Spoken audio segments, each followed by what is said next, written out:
Hello everyone, welcome to D&D classes. So today we are going to learn the calculus portion of 11 and 12 from class 11 and 12 NCERT portion. So basically we are trying to get the fundamentals of calculus from NCERT because we all know that NCERT is the basic fundamental to learn mathematics for class 11 and 12. So let's start. So first of all we are going to start with limits and derivatives, which is the chapter number 13 of NCERT class 11 book.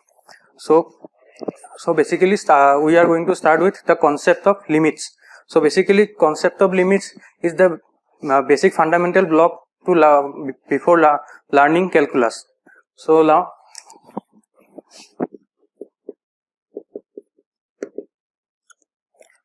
तो अगर limit को पहले जानना होगा तो पहले हमको थोड़ा ग्राफ के बारे में जानना होता है.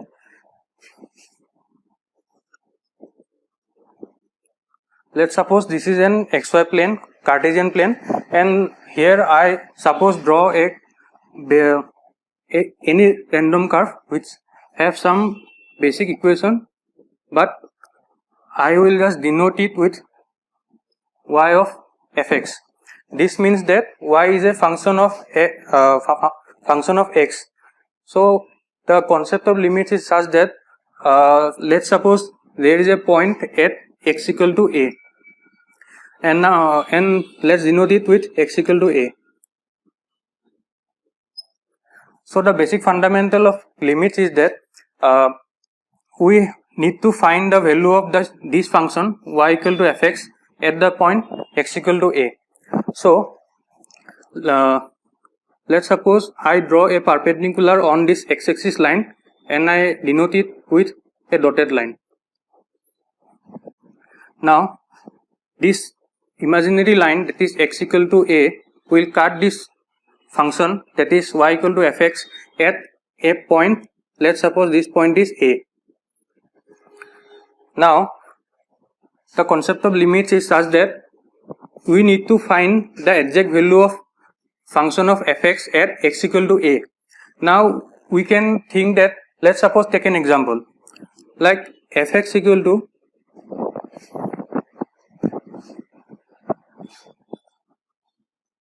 fx is equal to sin x. If you are given that what is the value of sin x at x equal to pi by 4, let's suppose x equal to pi by 4. Now to find this value we simply need to put pi by 4, and we all know that it is 1 over root 2. Now basically the concept of limit arises from this type of substitution that we normally do in our basic calculations. Now the trick is that when you put x equal to pi by 4, here the concept of limit doesn't arise. But suppose that there is a same type of function of fx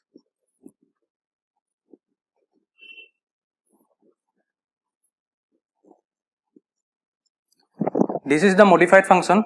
Let's suppose this function is gx. Now I am asking you to find the value of gx at x equal to pi by 4. Now like this you can also find out the value of g of pi by 4, that is x equal to pi by 4. Now when you substitute x equal to pi by 4 in this fraction, you can see that in the here this is sin pi by 4, which is 1 by root 2, but in the denominator this is 0. So now what the value of this function will be. So basically you can say that this tends to infinity, and infinity doesn't mean anything abstract or something, it is a very large number.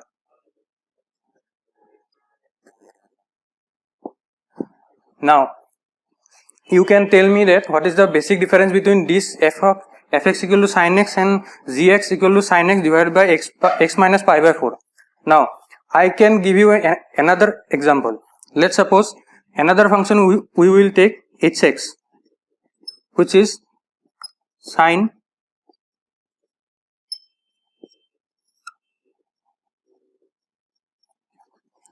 this is sin in the bracket x minus pi by 4 divided by x minus pi by 4. I want you to pause this video for a moment and calculate what is the value of this function of hx at x equal to pi by 4.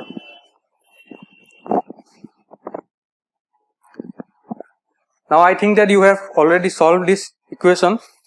So now when I solve this same like previous, I can say that h at pi by 4 equal to sine pi by 4 minus pi by 4 divided by pi by 4 minus pi by 4. When I simplify this function, I can get sine of 0 divided by 0. Now we all know that sine of 0 is equal to 0.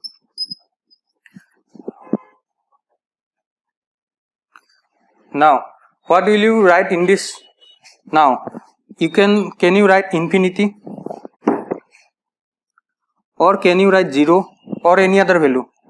So you may think that it is infinity, some may think that it is 0, or some may confuse it that what I haven't encountered this type of conditions in any of my previous year classes. So basically from this our limits concept of limit arises. So basically this form, that is 0 by 0, this is called an indeterminate form.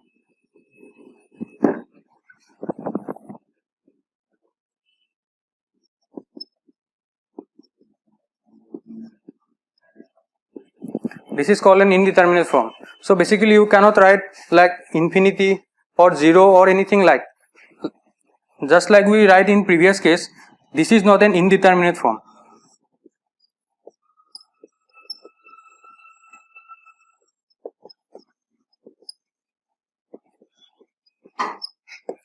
It is because when we have 0 at the bottom, then we cannot say that it is an indeterminate form. But if you have 0 by 0, then it is called an indeterminate form. So basically when we are learning about limits, you can ask me why we should learn limits. The only thing that we need to learn limits is because when we encounter this type of conditions like 0 by 0, or I will show some other indeterminate forms also, then we need to learn about concept of limits so that we can evaluate this type of expressions, that is this kind of expressions. So now I will going to dive right back into the concept of limits. So before going to the concept of limits, I will inform you about some indeterminate form that you will encounter in this class. One indeterminate form we already seen, that is 0 by 0. So indeterminate form is nothing but those type of forms which we cannot determine any kind of value. Like if we have a by b, or you can write 2 by 4, I can put an equal sign in and I can write half, or I can write 0.5, or I can write anything. But you can't write anything equal to 0 by 0 form. So this kind of forms are called indeterminate forms.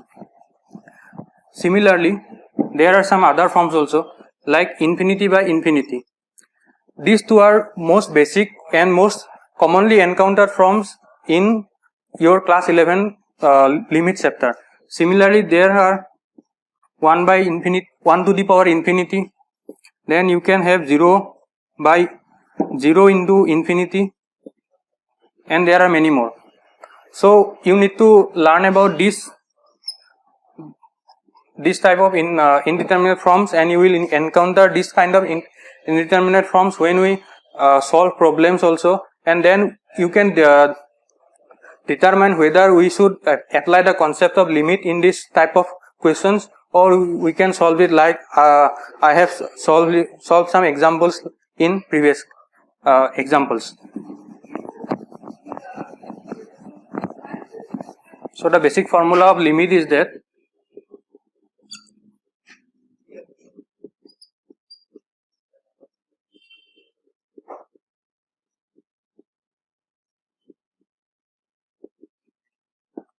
let's suppose fx be a function, then we can write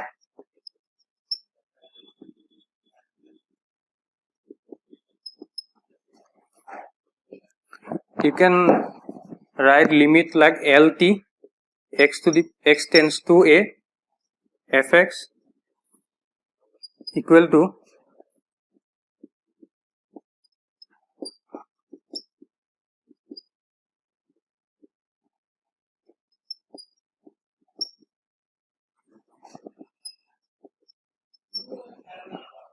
so basically this is the formula of limit, which basically says that, let's suppose from this figure I have n point x equal to a.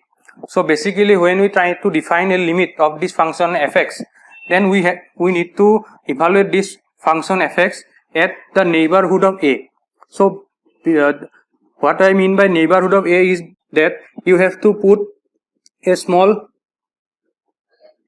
point here to the left of x equal to a and to the right of x equal to a. So this point which is right to the x equal to a is, I can denote it like x equal to a plus h, or I can write it as a plus, which means that it is just greater than a, not equal to a. Similarly, I have one point here which is to the left of x equal to a, which I will denote it like a minus h, or I can say x equal to a minus. So here another point is that h, which I am denoting, is a very small value. To give you an feel of this value, I can write h is very small. You can have value greater than this also, like you can put any number of zeros. This h is so small value that you can recognize, and I cannot put with the pen of the marker a point denoting this small value.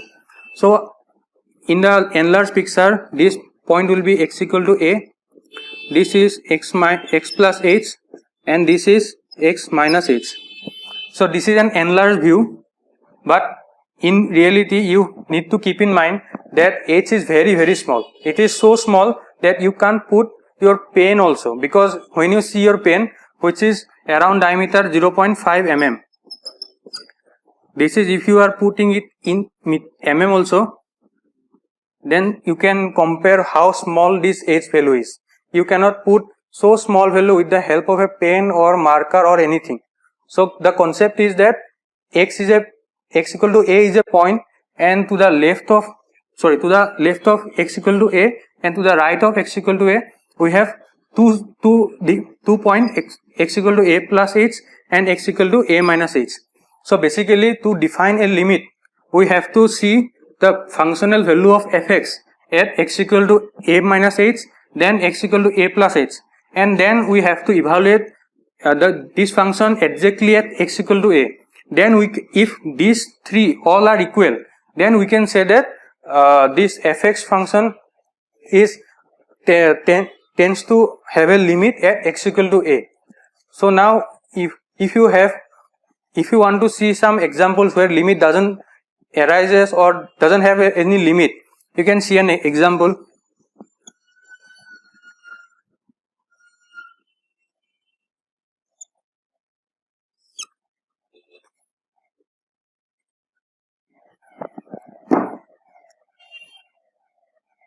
So this is an example of limit which doesn't have, this function doesn't have any value. This kind of functions are called step functions. So because why we can't have any value at why this function doesn't have limit, because let's suppose this point which we know is x equal to 0. So basically I can have any point. Let's suppose this is x equal to 10, and let's suppose this is x equal to minus some random value, let's say x equal to minus 20.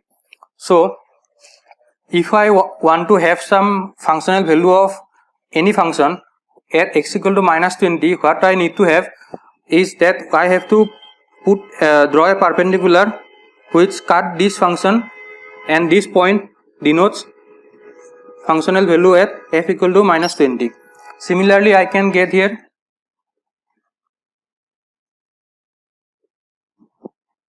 x equal functional value at x equal to 10. I can have some value.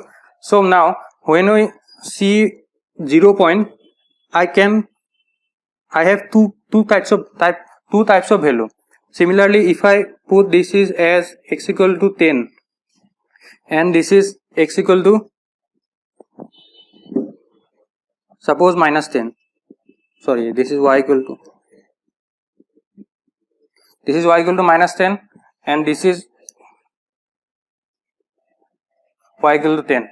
Now if I ask you what is the value of this function at x equal to 0, some may say that this is y equal to 10. So from this diagram I can say that at x equal to 0 the value of this function is 10.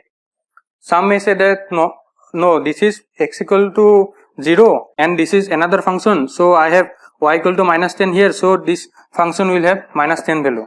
So basically this function doesn't have any value at x equal to 0.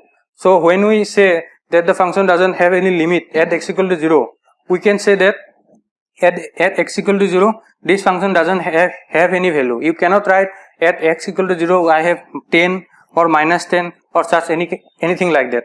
So the concept of limit is that you need to have continuity in this point. Like if I have x equal to 10, if I put anything rightward to the 10, I can have any value, same value, or in the leftward I have same value. But at x equal to 0 I can't have any particular value. I have two values. So whenever you have two values, then you can say that this limit doesn't exist at x equal to 10. Sorry, x equal to 0, and this point that is x equal to 0, which we will further encounter in next classes, which is called a point of discontinuity.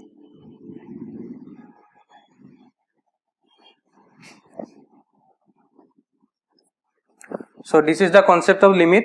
Now we will solve some problems. From this problem you will have some clear understanding of how to evaluate a limit at any point and when a function doesn't have any limit at some arbitrary point.